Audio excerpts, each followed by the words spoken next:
How a bill becomes a law, explained simply in under 5 minutes. Have you ever heard someone say, "Why can't Congress just pass a law?" Or maybe you've wondered why a bill can take years and still never become law. Today, in less than 5 minutes, I'm going to walk you through how a bill becomes a law in the United States, what actually happens, where bills get stuck, and why most bills never make it. By the end of this video, you'll understand more than most voters, and probably more than a few politicians. Let's jump in.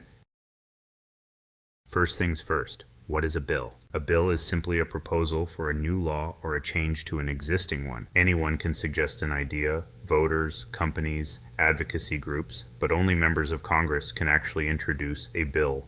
And that brings us to step one. Step one, a bill is introduced. Let's break this down. A bill can start in either chamber of Congress, the House of Representatives, or the Senate. The exception, tax and spending bills must start in the House. When a member introduces a bill, it gets a number like H.R. 1234 or S. 567.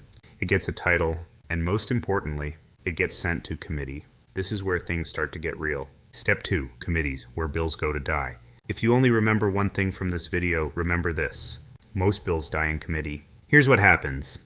Committees are smaller groups of lawmakers who specialize in specific topics like finance, judiciary, energy, armed services. Committees can do the following: hold hearings, bring in experts, make changes to the bill, or ignore it completely. If the committee approves the bill, it moves on. If not, dead, no vote, no debate, game over. Step 3, debate and vote, first chamber. Here's what happens if a bill survives committee. It goes to the floor of the House or Senate. Lawmakers debate the bill. Amendments can be added or removed. And finally, a vote. If it passes by a simple majority, it moves to the other chamber, and the whole process starts again.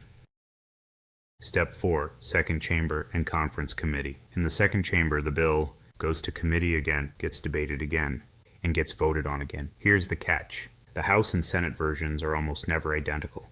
That's where a conference committee comes in. This small group of House and Senate members negotiates the differences, creates a single compromise version. Both chambers must then vote yes on the exact same text. No changes, no do-overs. Step 5, the president. Here's where it gets interesting. Once Congress agrees, the bill goes to the president. The president has 3 real options. Sign it, it becomes law. Veto it, send it back to Congress. Do nothing. If the president does nothing for 10 days and Congress is in session, the bill becomes law automatically. If Congress adjourns, that's a pocket veto, and the bill dies. Can Congress override a veto? Yes, but it's hard. Congress needs a 2/3 vote in both the House and the Senate. That rarely happens, which means the president often has the final word. So why do most bills never become law? A few reasons: political disagreement, committee gridlock, election year politics, lack of public attention, or leadership simply never brings it up for a vote. Thousands of bills are introduced every Congress. Only a few hundred become law. Why this matters? Understanding this process matters because laws shape your taxes, your health care, your rights, and your local community. When you hear that a bill was introduced, stalled, or vetoed, you now know exactly what that means. If this video helped, hit like, subscribe, and drop a comment with a bill you'd like explained next. Thanks for watching, and welcome to Legislative Lens, how government actually works.